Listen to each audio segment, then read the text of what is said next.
At Arizona State University, we've made online education better, smarter, and more personalized so you can go further in your aspiring field. I decided to pursue medicine once I realized that ASU did have the online program for biological sciences. You're still required to learn the same curriculum. You're still being tested on the same content that anyone would be tested on in person. The comprehensiveness of the program prepared me so well for medical school.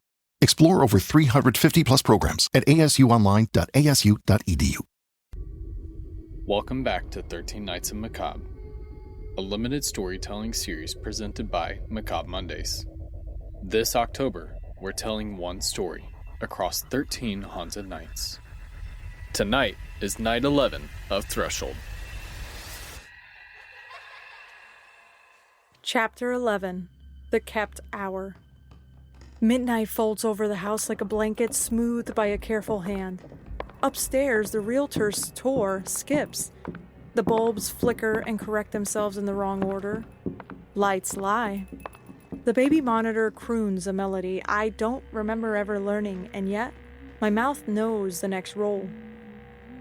Sunshine, says the other me, almost tender. It's time. I press my palm to the 13 crib. The iron is warm, and the paint tiny fingernail marks crescent the rails low, where a small hand would grip. I bend, and the smell of starched sheets and clean air stabs my memory so sharp it aches.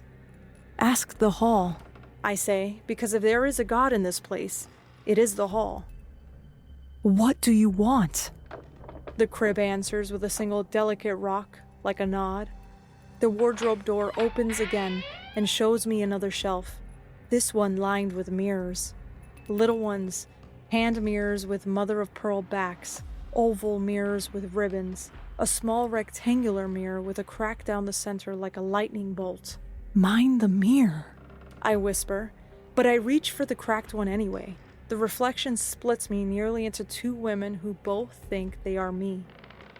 Footsteps on the stairs, adult, child. Say bye, me.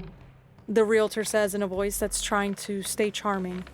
There's a red door at the end of the hall, sort of a clock. Can I open it? No, honey, no. The mirror in my hand shows the hallway upstairs.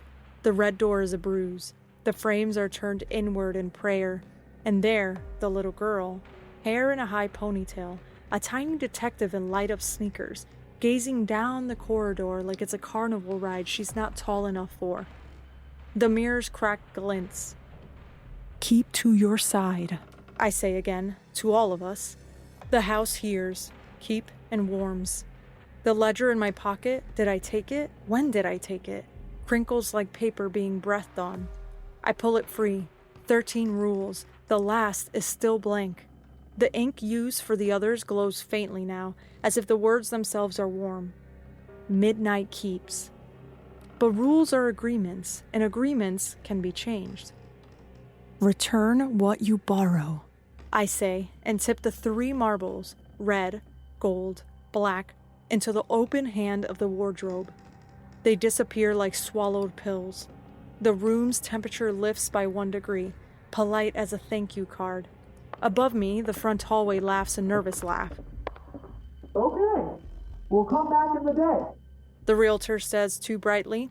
Sometimes the night makes old houses, They start to go.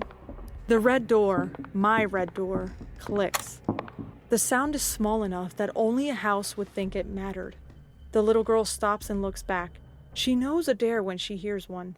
I want to run up the stairs and scoop her, to kneel and say don't. Instead, I do the only thing that rules will tolerate. I put the ledger on the 13 crib. I uncap the pen. I look at the blank line under Rule 13 and ask the hall, "What do you owe me?" The house answers by fogging the mirror in my hand with my mother's humming. After the fog, letters remain on the glass, written backward so I can read them. Ask by your name. Another night ends inside the Morrow House, but you can feel it, can't you? The door's still open. The house is still waiting. Tomorrow night, the door opens again.